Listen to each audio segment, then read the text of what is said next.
If you see it, it does. I can see how. I can see how. The thing is, you really just have to have a good early game. This is pro play, and I feel like, yeah, sure, you can have a good early game with the lineup that they have here, but again, overall, I just think that RRQ, their draft right now, it's super solid, it's very understandable, and you're banking on a lot that Burmese Ghouls is going to get this snowball running, and I hope they do to make this work out. But you have your casters right now, Gideon, Leo, and Contra. Take it away. Oh, of course, back towards the topic of the Balman, right? It's something that many new players are introduced to when they get in towards the Land of Dawn. And back in the days where people say, hey, Tigreal is nowhere near viable, and yeah, he's just way too simple for a competitive play, but look where we are. And I believe that Balman can actually fit in towards a very certain win condition that the Burmese Ghouls is looking for. I can see it, but also I understand why people are speculating and why it's very, very shifty, very sus, if you will. That's what the kids say these days. But right now, looking at the way lanings go, it's going to be a side lane Balmond. Again, looking to go toe-to-toe against a Lapu-Lapu. And yeah, even with all the shields and lifesteal that Lapu-Lapu may have, the stacks that R7 can build up here. Yeah, I think a lethal counter on Balmond would be great, especially if it's stacked up with all of the damage that can come from Kid, damage from Ruby DD even. Yeah, by the way, that is not a tank Jawhead. Oh boy, great that you actually pointed it out. And I believe that they'll be playing with a whole lot of aggression coming in towards these lanes. And with that, oh boy, Vin taking a little bit too much. Yeah, again, this is one of those side lane mid lane matchups where it's just like, okay, we're just looking to poke and harass and just clear out the waves before making that rotation. Burmese Ghouls are gonna get the first. Ooh, Albert! He's getting real close to those abyssal arrows. Oh boy, he just dodged it by a couple of inches there, and he's dealing with R7 right here. I don't think R7 is gonna be taken down just about yet. D's gotta respect the territory as much as they want to proxy the wave. Over the mid side, it's Kid versus Psycho as well as Albert. Psycho is going to be backing away. A little bit of reset. Turtle is already up while the Diggy tries to plant as much bombs all over these bushes. I want to be wrong about this Balmond. I want to be wrong. But the more I look at it and the more I think about it, I'm really hoping Burmese Ghouls get ahead here because he's going to need a lot of babysitting for a good majority of the game, for at least 4 minutes until he can kind of sustain on his own. But until then, he basically can't win any trades against a Lapu-Lapu. If he gets rotated on, he's just hoping he doesn't get dove. And most of the time, RRQ is just going to either dive in pre-4 or look to play on the opposite side of the map. To be fair, if RRQ Hoshi bites on that, that's actually on them. They're wasting quite a bit of effort. And again, to think that this is just a Balmond. He has a dash, he has a flicker. That might be what Burmese Ghouls going for anyways. Oh, well, I hope so. And I really, really do. I want to see this work out and be proven wrong here. But Burmese Ghouls, again, unless this is a meta that utilizes Uranus, I don't see this working out. But let's go. Oh, R7 moving straight in for the kill, as it will be first blood for RRQ Hoshi, cracking Diggy and towards Nay. And now they're going to be rotating towards top sides here. Hello, hello. R7 is going to be under his turret here. D could be going, but a great flicker from R7. And now the pick onto D. And with D already running right back, they're going to be focusing on their attention on towards Kit instead. It's going to be called off as RRQ Hoshi respects their ground, but Psycho might just be the next one to fall right here with the Blazing Duet coming out for the side of Ace. Oh, way too close. Short seems to be the story here for Burmese Ghouls. They put out so much damage, and I saw that D was literally going to go for the lethal counter, but with the flicker out by R7. I see now, we all see now, we understand what the intent was, but I think with that failed engagement, at least they opened up top lane to get the turtle. Yeah, and definitely you can see Ben tries to go in for first, but instead gets returned the favor from Ruby DD. He just went in with the unstoppable force, and now it's a 1-1 trade right in, and that Jawhead, like you said, playing very offensively. Yeah, a mistake onto Vin's side personally, because again, Belleric on bottom side is probably saying, hey, I pushed the wave, I don't see Jawhead here. There probably should have been that communication much earlier on.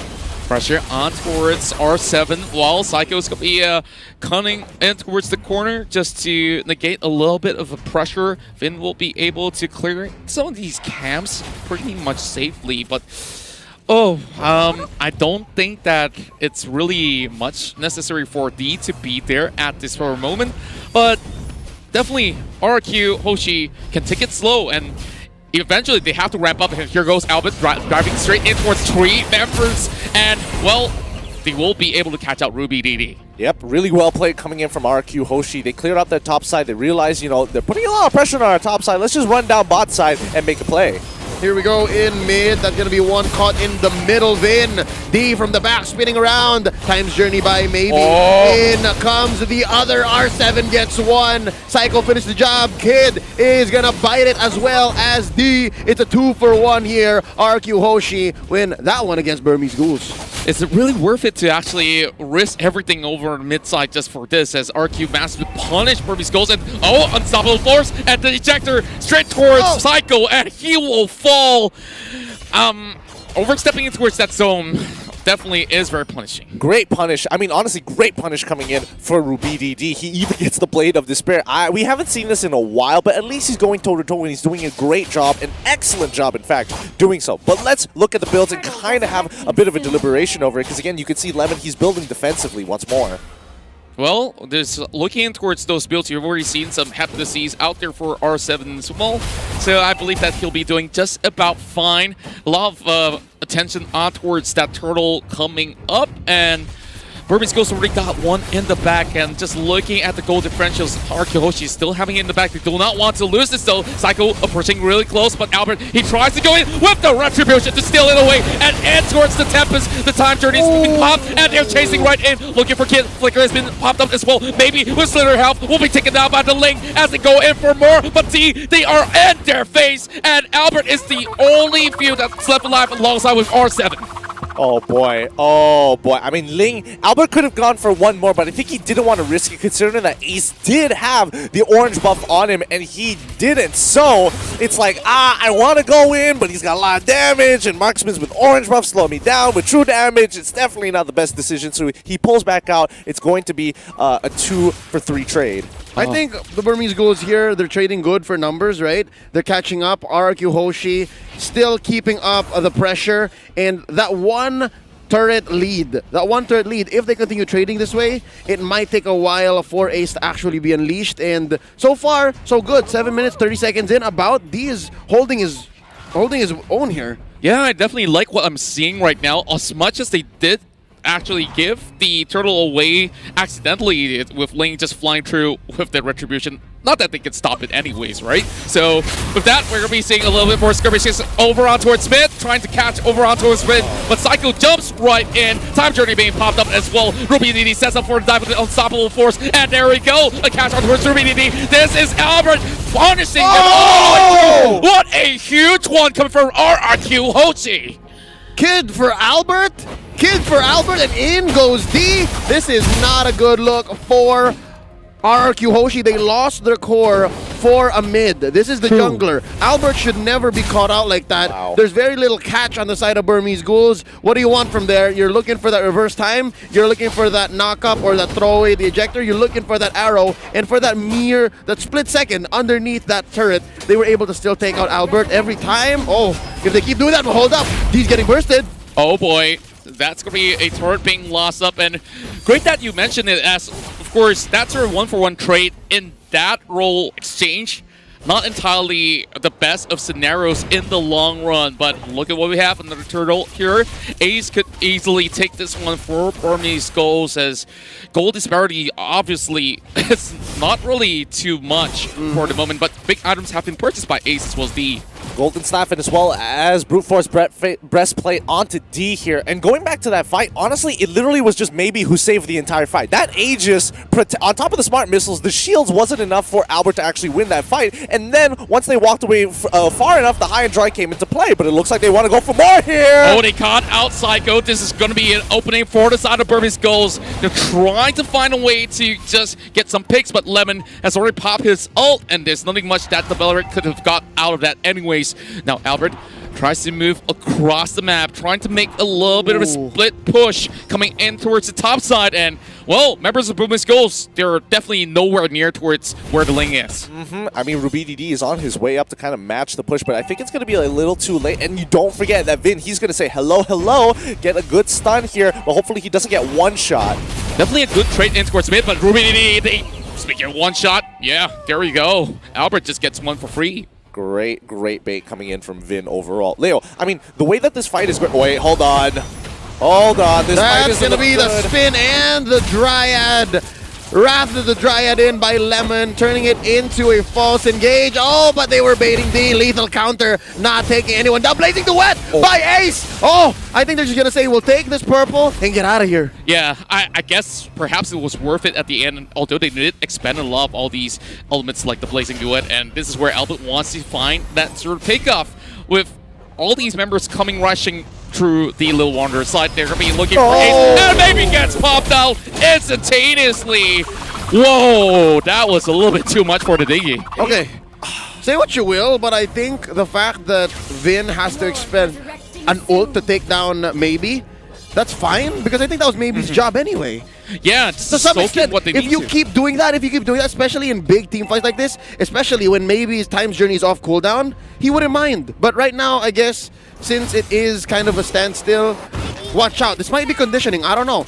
I personally think that no matter what, it's always going to be a win for Vin here, especially since maybe if he dies cooldown or without, it means that he's going to get gold. He's getting that free pick. And if this continues on, this could be one of those, it could occur where a situation says, hey, we're going to have exactly what we see here, Psycho catching somebody off with the Imperial Justice. So if maybe he gets caught out way too early through Vin, might be some problems later down the line. Do note this is a flicker burned for Psycho. So that's one less bit of range, one less escape.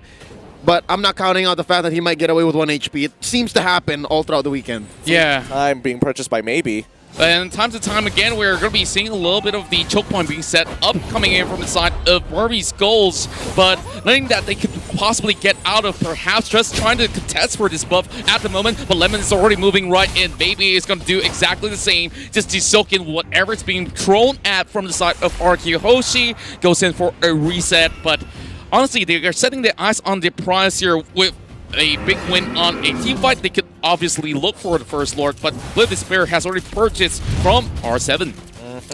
But also notice how this is working out. Lord is not really being contested here, and I think, you know, RRQ understand that he can't do much about it because look on top side, Balmon actually getting a preemptive push to set this up for the rest of the Burmese Ghouls. And RRQ Hoshi saying, if we fight now, looking a little bit into the future, D is going to get that first rotation and catch off that back line, and R7 is going to be a little too late to the fight. Yep, and that's what the Balmond is looking to bring to the table, is this whole mobility and this fact that you have to notice him. He's a little bit like a Yu Zhong, but a little more lethal, and I guess now with the flicker, he has a little bit more range. Yeah, he's definitely going to be having that sort of reach just to go ahead and catch either, you know, on a good day you get Albert, or perhaps Finn, that's pretty close by. Now, that turret's going to be going down eventually, but the Lord is over on here to the opposite side, and RRQ Hoshi forcing the fight right here. This is going to be Psycho getting a catch, and the Lapu Lapu will be able to take down Maybe, and once again, it's a lot being used up just to get that Ziggy out there, so Burmese Ghouls can still plot out another engagement right there. They still got those flickers up online, and this is Lord really taking down a turret. But also notice this. I mean, the fight's having a... Oh, wait, it's a full engagement. Oh, no, D got caught out there, and this is going to continue on. Lemon already used the Wrath of the Dryad, and it's going to be a false engage. Purple still kept here by Albert. They need to go ahead and clear this Lord. I think they're fine. Hold up. It continues. Kids get taken down here, and Psycho able to Mamba out. That's going to be a lot of damage taken in by Lemon. That's a trade so far. A tank for the mid laner, and the Blazing Duet has been used up. Two so far. That's going to be Tempest the Blades taken 3-4-3. Very messy for both teams, but Albert is running for his life. Flicker in by Ruby DD, and they disengage. Still no turrets taken down on the bottom lane, but they actually push top.